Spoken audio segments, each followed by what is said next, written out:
ये सुनिए, देखिए, समझिए सनातन सत्य।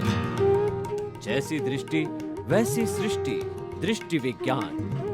कुदरत, कुदरती रचना एवं कुदरत के कानून से शाश्वत सुख की प्राप्ति।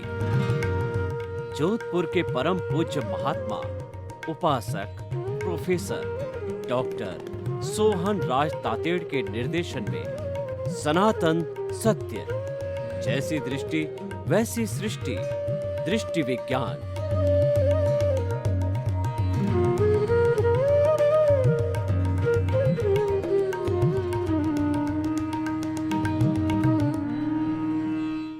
चंदेषु निम्मलयरा आईचेषु अय्यं पयासैरा सागरवर गंभीरा सिद्धा सिद्धिं मम दिशन्तु सिद्धा सिद्धिं मम दिशन्तु।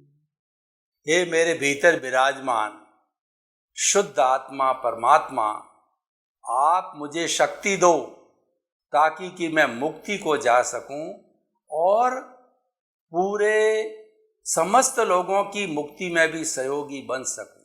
सनातन सत्य यह कार्यक्रम हम प्रतिदिन आपको अलग अलग एपिसोड्स के माध्यम से प्रस्तुत करते हैं, क्योंकि हम आपको अपने जीवन की अल्टीमेट रियलिटी सनातन सत्य आपको बताना चाहते हैं कि सार्वभौम सत्य क्या है, इस कॉस्मॉस की अल्टीमेट रियलिटी क्या है।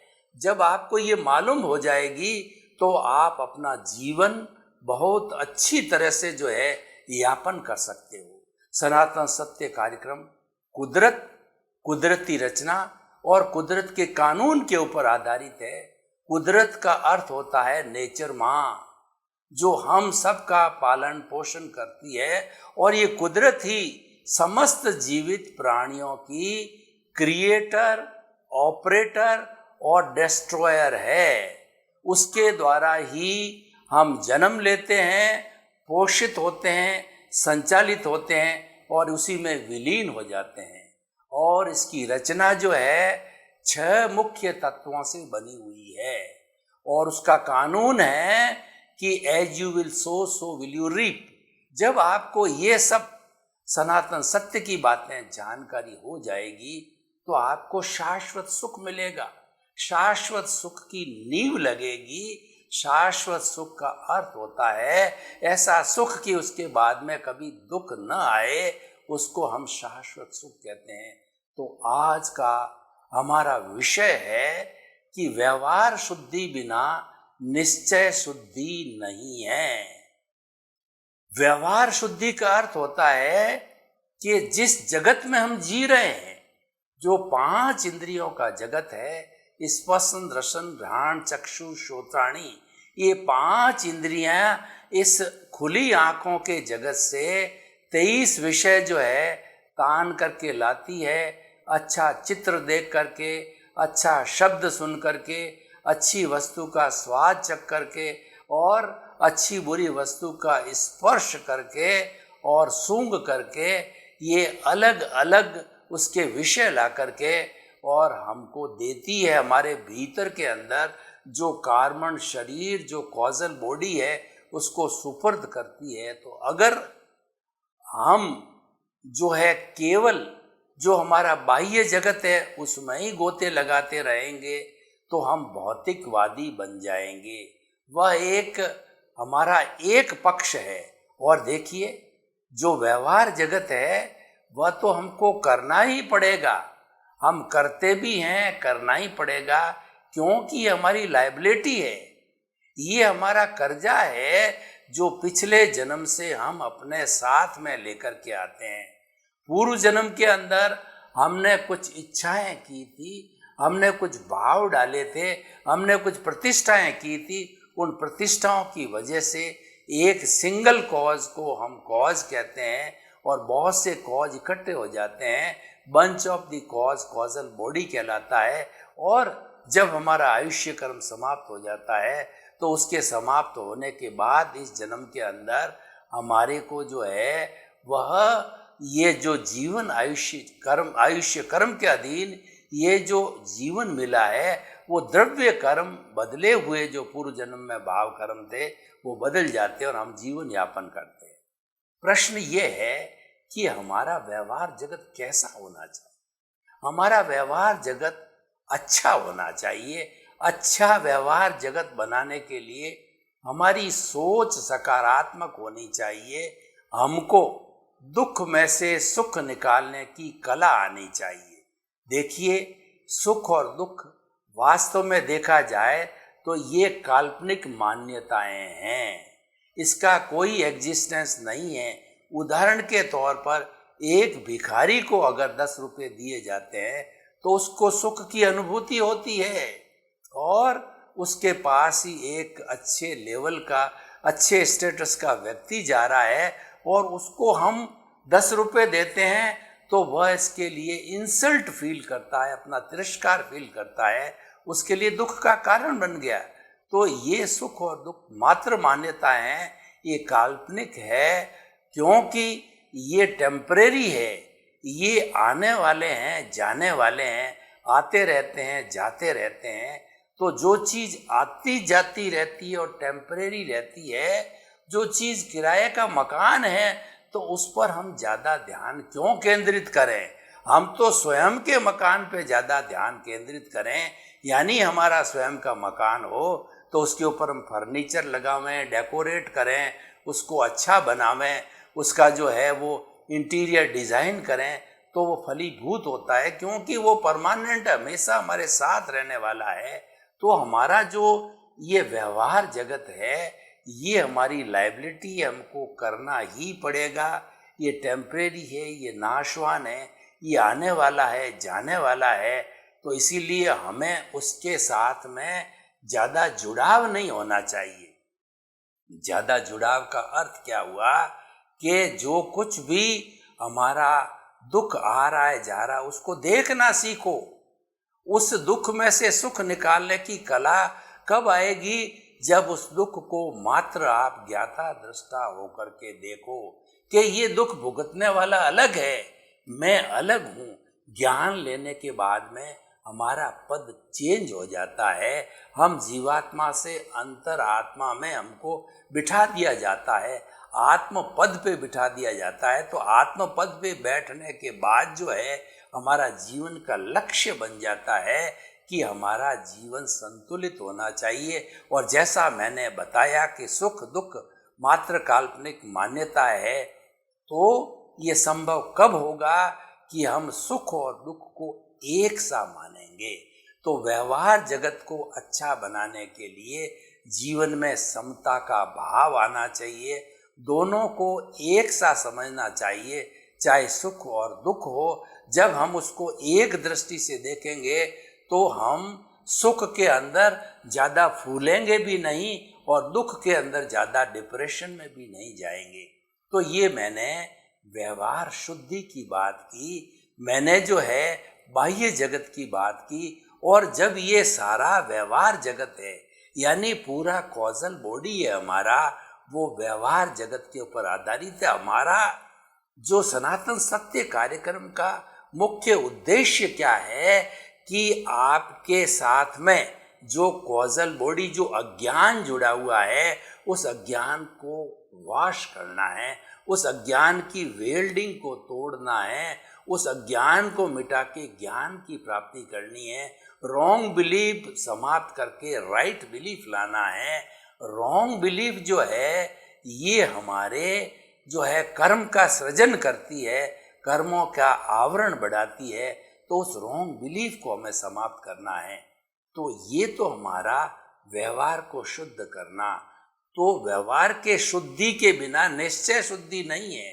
निश्चय शुद्धि का क्या अर्थ है कि जो हम सनातन सुख प्राप्त करना चाहते हैं, हम शाश्वत सुख प्राप्त करना चाहते हैं, उसकी नींव लगाना चाहते हैं। देखिए, संपूर्ण रूप से स्वास्थ्य जो हमारा जो शाश्वत सुख तो कब प्राप्त होगा कि ये हमारे भीतर जो प्रभु विराजमान है उसकी ये क्वालिटी है उसका जो है ये लक्षण है वो तो ऑलरेडी इसके अंदर अभिन्न रूप से, इंटीग्रेटेड रूप से, एम्बेडेड रूप के रूप में, इसकी प्रॉपर्टी के रूप में है ही है। उसको प्राप्त करने की आवश्यकता नहीं है, क्योंकि वो तो उसका लक्षण ही है। किसी चीज का लक्षण होता है, उसको क्या प्राप्त करना। जैसे कि पानी है तो उसके अंदर हमने हाथ डाला तो ठंडक मिलेगी। उसके अंदर अगर हम ये चाहें कि पानी में हाथ डाल करके ठंडे पानी में हमारा हाथ गर्म हो जावे, संभव नहीं है।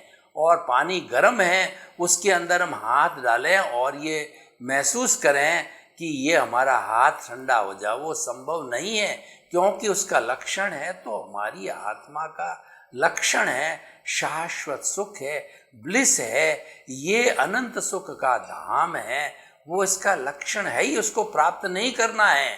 आत्मा के गुणों को प्राप्त करने की आवश्यकता नहीं है। वो प्राप्त कब हो जाएंगे कि जब हमारा जो ये व्यवहार जगत है, यानी जितनी हमारी लायबिलिटी है, जितना हमारा कर्ज है, जो कि जन्म जन्मांतर के अंदर हमने 84 लाख जीवा योनि प्राणियों को दुख दे करके, कष्ट दे करके, उनके साथ के अंदर जो है बुरा व्यवहार करके अर्जित किया है, उसको समाप्त करके उसको जीरो करना है। तो हम ऑलरेडी जो भीतर बैठा है वो शाश्वत सुख का भंडार। ये मैं आपको उदाहरण देना चाहता हूँ। कभी आप कोलार गोल्ड फैक्ट्री के अंदर गए होंगे तो आपने देखा कि वहाँ गोल्ड की जो ओर निकलती है उसमें सोने के छोटे छोटे टुकड़ी के साथ में मिट्टी लगी रहती है। तो उसको ओर को जो है तपाया जाता है, मिट्टी को अलग किया जाता है, फिर उसकी जो गोल्ड की जो है ओर है उसमें रासायनिक क्रिया करके अशुद्धि को अलग करके और प्योर गोल्ड को प्राप्त करके 24 कैरेट सोने की जो है 999 जो है वो एक बिस्किट के रूप में, उसको लंगड़ी के रूप के अंदर 10 तोले का बनाया जाता है। तो वह प्योर चीज है, वो 24 कैरेट का सोना है। तो हमारा जो प्रभु है, हमारी जो आत्मा है, जिसके लिए सनातन सत्य कार्यक्रम हमने रखा है, उसको प्राप्त करने के लिए निज स्वरूप की प्राप्त करना ही सनातन सत्य का मुख्य जो है हमारा उद्देश्य है। तो उसकी प्राप्ति जो है वो तो हमें स्वतः ही हो जाएगी जब हमारे उसके ऊपर लगी हुई ये कर्म रज है ये साफ हो जाएगी। तो हमेशा हमारा जो ये लक्ष्य होना चाहिए कि हम कर्म रज को कैसे प्राप्त करें, कर्म रज को कैसे साफ करें। तो कर्म रज को साफ करने के लिए हमें धर्म रूपी जो है साबुन का उपयोग करना पड़ेगा, यानी हमें संवर और निर्जरा करनी पड़ेगी। भगवान महावीर ने 2 तरह के धर्म बताए, एक तो संवर और दूसरा निर्जरा। संवर का अर्थ होता है कि प्राणी मात्र को जो है हम किसी भी तरह का कष्ट न दें। इस जगत के समस्त प्राणी एकेंद्रिय, द्वेंद्रिय, त्रिंद्रिय, चतुरेंद्रिय, पंचेंद्रिय, नरक गति, तिर्यंच गति, मनुष्य गति, देव गति, किसी भी प्राणी को किसी भी तरह कष्ट मन से, वचन से, काया से, करने से, कराने से, अनुमोदन से बिल्कुल न दिया जाए तो हमारे शुद्ध भाव होते हैं और उन शुद्ध भावों से जो है हमें निज स्वरूप की प्राप्ति होती है, हमारी कॉजल बॉडी नहीं बनती है। और जब हम इस संवर को प्राप्त कर लेते हैं, यानी कि जो हमारे भीतर जितना भी जो है कर्म रज भरा पड़ा है उसको फिर से अंदर आने के लिए जो आश्रव है, जिस द्वार से जो भीतर आ रहे हैं, उस आश्रव को हमने बंद कर दिया। उस आश्रव को बंद करते ही जो है संवर की स्थिति पैदा हो गई। तो संवर की स्थिति पैदा होने से जो ही संवर आ गया, हर संवर के साथ में निर्जरा जुड़ी हुई है। ये एक अविनाभाव उसका जो है कहना चाहिए संबंध है कि हर संवर के साथ में निर्जरा जुड़ी हुई होती ही है निश्चित रूप से। तो हम संवर को प्राप्त करें और प्राणी मात्र को दुख न देना, ये सबसे बड़ा संवर है। तो निर्जरा का अर्थ होता है कि हमारे भीतर जितनी कॉजल बॉडी है उसका झरण चालू हो जाएगा और उसका झरण चालू होकर के धीरे धीरे वह जो है कॉजल बॉडी आत्मा से अलग हो जाएगी। तो आत्मा हमारी शुद्ध होती जाएगी और जब ये आत्मा संपूर्ण शुद्धता को प्राप्त कर लेती है तो उसका निज स्वरूप आ जाता है, और निज स्वरूप को प्राप्त करना ही हमारे जीवन का लक्ष्य होता है। ये 360 डिग्री पर का जो ज्ञान है, हमको केवल ज्ञान है, जब प्राप्त हो जाता है तो इस शरीर के अंदर वह व्यक्ति स्वयं एक परमात्मा बन जाता है, ईश्वर का रूप बन जाता है, सिद्ध बुद्ध मुक्त हो जाता है। तो इसलिए हमें जो है उस एब्सोल्यूट ट्रुथ को प्राप्त करना, केवल ज्ञान को प्राप्त करना, ये हमारे जीवन का लक्ष्य है। इसकी प्राप्ति के लिए हमें जो व्यवहार जगत जो है उस हिसाब से डिज़ाइन करना चाहिए। व्यवहार जगत के अंदर हमारे साथ अच्छाई भी होती है, बुराई भी होती है, और उसको धोने का उपक्रम भी है। अगर हमने भूलवश किसी को कष्ट पहुंचा दिया तो जो है कष्ट पहुंचाने से जो है हमारे ये कर्म रज जो है बढ़ गई, हमारे कर्मों का निर्माण हो गया। तो हमें जो किसी के साथ के अंदर बुरा व्यवहार नहीं करना चाहिए। जो हमको व्यवहार अप्रिय हो वो व्यवहार हम दूसरों के साथ नहीं करें। और ये दुर्व्यवहार क्यों होता है? ये कषाय के वशीभूत होकर के करता है। तो कषाय के अंदर क्रोध, अहंकार, माया, लोभ है। तो हमें जीवन के अंदर हमेशा ध्यान रखना है कि क्रोध, अहंकार, माया, लोभ को जो है हम प्रशय नहीं देवें। जितना जितना हम इनसे विलग रहेंगे, दूर होते रहेंगे, त्यों त्यों हमारे कर्मों की निर्जरा जो है ऑटो मोड से होती रहेगी। तो हमारा जो आज का विषय है कि व्यवहार शुद्धि बिना निश्चय शुद्धि नहीं है। यानी कि हमने उदाहरण के तौर पर अगर बैंक से किसी तरह का लोन लिया है तो लोन लेते ही वो अमाउंट हमारे डेबिट हो जाता है, और हमको अगर साहूकार बनना है तो किस्तों के अंदर धीरे धीरे हम उसको चुकाते रहते हैं। तो ज्यों ज्यों उस कर्ज को हम चुकाते हैं वो क्रेडिट होती रहती है, और वो क्रेडिट होकर के हमारा जो लिया गया जितना भी जो हमारा लोन है वो चुकता हो जाता है। तो वो चुकता होने के बाद हम साहूकार की नो ड्यूज की परिभाषा में आ जाते हैं। तो इसीलिए हमने जिन जिन 84 लाख जीवा योनियों से जो जो उनके साथ दुर्व्यवहार किया है उनको धोने के लिए हमारे पास साधन है। वो है आलोचना, प्रतिक्रमण और प्रत्याख्यान। आलोचना का अर्थ होता है कि मैंने प्रत्यक्ष और अप्रत्यक्ष रूप से किन किन प्राणियों को कहाँ कहाँ क्या क्या कष्ट दिए हैं, उन सब की स्मृति करना, उनको स्वीकार करना, उनको कन्फेस करना है, ये आलोचना है। और प्रतिक्रमण जो होता है वह अतिक्रमण का प्रतिक्रमण होता है। यानी कि जो हमने उनके साथ में अति कर दी है तो उस अति से बचने के लिए हम उनसे क्षमा याचना करें, शुद्ध अंतःकरण से हम उनसे प्रार्थना करें कि जो है हमें आप क्षमा करो, क्षमा करो। तो प्रत्यक्ष अप्रत्यक्ष रूप से हम क्षमा मांगते हैं तो हम क्षमा कर भी दिए जाते हैं।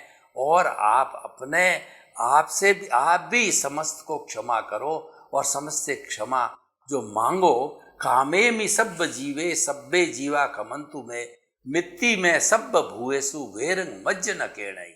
मैं समस्त जीवों को क्षमा करता हूँ, समस्त जीव मुझे क्षमा करे। मेरा किसी के साथ में कोई वैर विरोध नहीं है, मेरा कोई दुश्मन नहीं है, मैं सबको मित्रवत समझता हूँ, मेरी सबके साथ मैत्री है।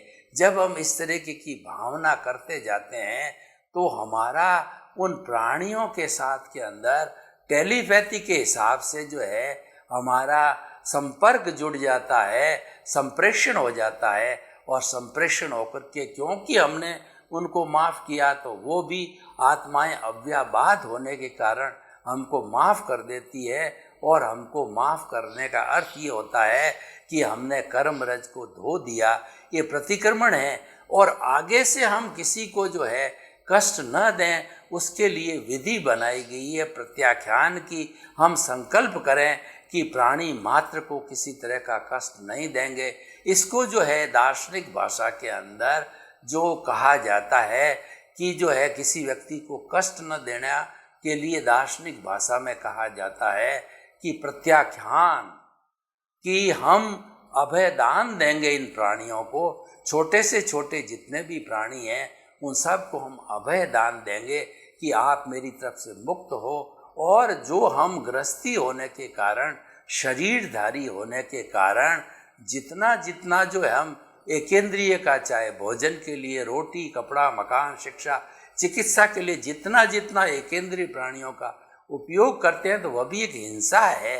तो उनका जो है हम उनका अभय दान दें, यानी उनका इच्छा परिमाण करें कि हम उतने प्राणी, उतने जो है कि ज़्यादा भोग नहीं करेंगे। इसको इच्छा परिमाण कहते हैं, इसको भोग परिभोग व्रत कहा जाता है कि आप सीमा करो कि मैं जो है मेरी आवश्यकता के अतिरिक्त जो है प्राणियों को जो है कष्ट नहीं दूंगा, क्योंकि मेरा जीवन है, उसकी सर्वाइवल मुझे करनी पड़ेगी। जब ऐसा संकल्प किया जाता है तो उसको प्रत्याख्यान बोला जाता है। तो इस तरीके से आलोचना, प्रतिक्रमण और प्रत्याख्यान जो है ये शोधन की विधि है। इसको जब हम हाथ में लेते हैं, इसका उपयोग करते हैं तो जो हमारी व्यवहार शुद्धि होती रहती है।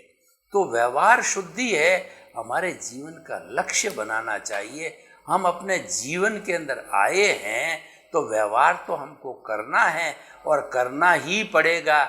जो चीज़ करनी ही है तो उसको व्यवस्थित तरीके से किया जाए। व्यवस्थित तरीके से कैसे करें कि हमारे जो सबसे निकट जो पारिवारिक गण होते हैं, हमारे माता पिता, पति पत्नी, भाई बहन, उनके साथ में हम अच्छा व्यवहार करें, उनके साथ में कटु व्यवहार नहीं करें।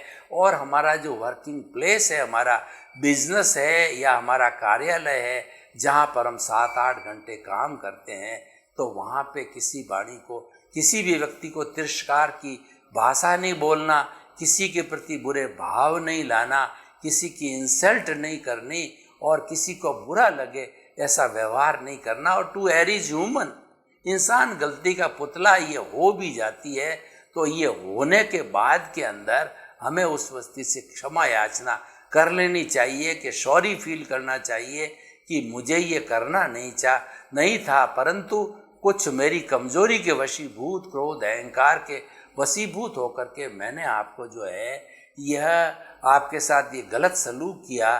तो वो जो हमको क्षमा कर देता है तो वो नो ड्यूज बन जाता है।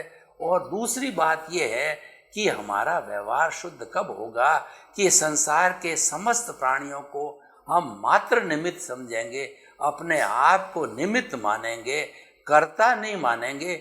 हमारा भी कर्ता भाव नहीं आना चाहिए, किसी प्राणी को कर्ता नहीं मानना चाहिए। वास्तव में तो कर्ता व्यवस्थित शक्ति है और अपने आप को कर्ता मानने से ऑनरशिप और डूअरशिप आ जाती है। और यही कर्म बंधन का मुख्य कारण होता है।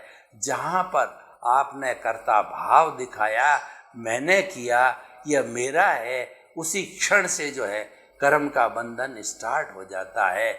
और आपने कमलवत जीवन दिया, अपने आप को निष्पक्ष रूप से जीवन दिया और आपने निष्काम कर्म की परिभाषा से जो है जीवन यापन किया, विधेय बन करके जीवन यापन किया, तो आपके किसी तरह का कर्म बंधन नहीं हो सकता, आपकी कॉजल बॉडी नहीं बन सकती।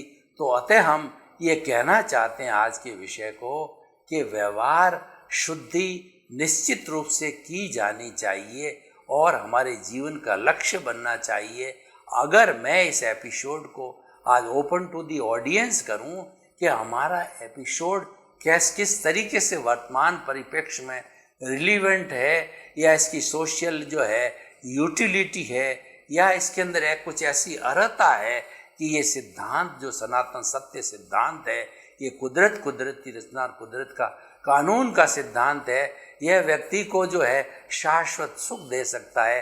तो मैं आपको बताना चाहता हूँ कि जो व्यक्ति व्यवहार शुद्धि पर ध्यान देता है, अपने व्यवहार को अच्छा रखता है, तो उसको इस दुनिया में कहीं पर भी किसी प्रकार का कष्ट जो है नहीं आता है और वह कष्ट मुक्त रहेगा। तो इसीलिए हमें जीवन की डिज़ाइन करनी है।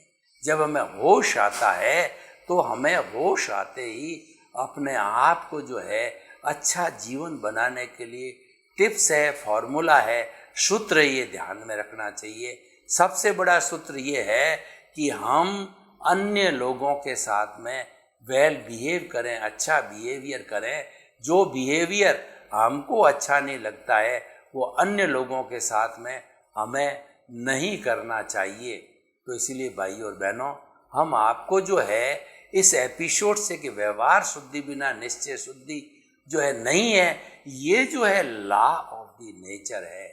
नेचर ये कहती है कि आपका जितना जितना बुरा व्यवहार किया गया है वो कर्म फल के रूप में आपको मिला है, वो आप इसको भुगतना ही है। और इसको भुगतने के लिए आप मात्र ज्ञाता दृष्टा बनाओ, मात्र उसको देखो।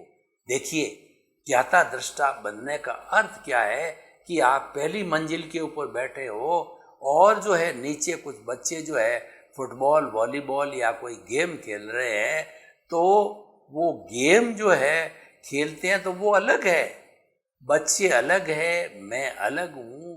तो ये जो है भावना दोनों अलग होने से आप ज्ञाता दृष्टा बन जाते हो, आप उससे जुड़ते नहीं हो।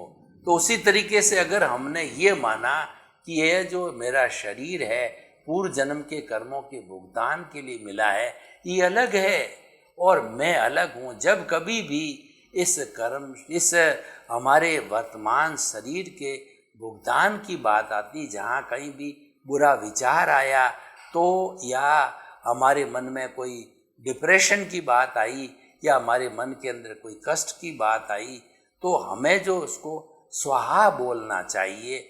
ये मानसिक रूप से हमको स्वाहा ऐसे किया जाता है कि जब हम कोई भी यज्ञ करते हैं और यज्ञ के अंदर जो हमारी जो यज्ञ को शुद्ध करने की सामग्री डाल करके स्वाहा बोला जाता है, तो हमारे बुरे विचारों को, बुरे संकल्पों को हमें स्वाहा करना चाहिए। उससे हमारे व्यवहार की शुद्धि होती है। और उस स्वाहा के साथ साथ के अंदर जो है हमें यह भी चिंतन करना चाहिए कि जो मैं वास्तव में कौन हूँ, मैं कौन हूँ, इसके अस्तित्व की हम खोज करने लग जाते हैं। वह निश्चय शुद्धि है। इसको हमारे सनातन सत्य की भाषा के अंदर दृष्टि विज्ञान कहा जाता है। यानी पूरा सनातन सत्य जो है इस भावना पर आधारित है कि जैसी दृष्टि वैसी सृष्टि। आपकी जो दृष्टि नकारात्मक है उसको सकारात्मक कर दीजिए। आप दुख में से सुख को काट दे, सुख निकालने की कला सीख दीजिए। आप किसी के प्रति वैसा व्यवहार कीजिए जो आपको पसंद नहीं है, तो आपका व्यवहार जगत है वह ऑटोमेटिकली जो है छिन्न भिन्न होने लग जाएगा, यानी कि वह आराम से भुगत लिया जाएगा। देखिए, मैं आपको एक उदाहरण देना चाहता हूँ कि कोई भी व्यक्ति को भयंकर कैंसर की बीमारी है, तो वो तो निकाचित कर्म है, वो उसके उदय और प्रारब्ध में आने के कारण जो है उसको भुगतना होता है। और कैंसर की बीमारी के अंदर ये दीमक की तरह भीतर जो है व्यक्ति को खाने लग जाती है। तो जब खाने लगती है तो इसको धीरे धीरे चाट जाती है, तो कितना कष्ट होता होगा आप समझ सकते हैं। तो ऐसी स्थिति के अंदर हम क्या करें कि एक भगवान की स्तुति का अच्छा संगीत हमने लगा दिया, यानी उसके अंदर खो गए, तो हमारी बीमारी अलग हो गई और हम अलग हो गए। तो ये ज्ञाता दृष्टा का बहुत अच्छा उदाहरण है। दोनों को अलग अलग समझना ये ज्ञाता दृष्टा भाव है। और ज्ञाता दृष्टा भाव हमारा स्वरूप है। जब हम निज स्वरूप में आने लग जाते हैं तो दृष्टि विज्ञान होता है, और वह निज स्वरूप में आने के साथ साथ में हमारा व्यवहार सगत भुगत लेने के बाद में वो शुद्धि हो जाती है। और निश्चय जगत में का मतलब ये है कि अपने आप को प्राप्त करना। सर्वे भवन्तु सुखिनः सर्वे सन्तु निरामया। लोक के सब जीवों को सुख मिले, शांति मिले, आनंद मिले, मुक्ति मिले। आप सभी के प्रति मंगल भावना शुभ।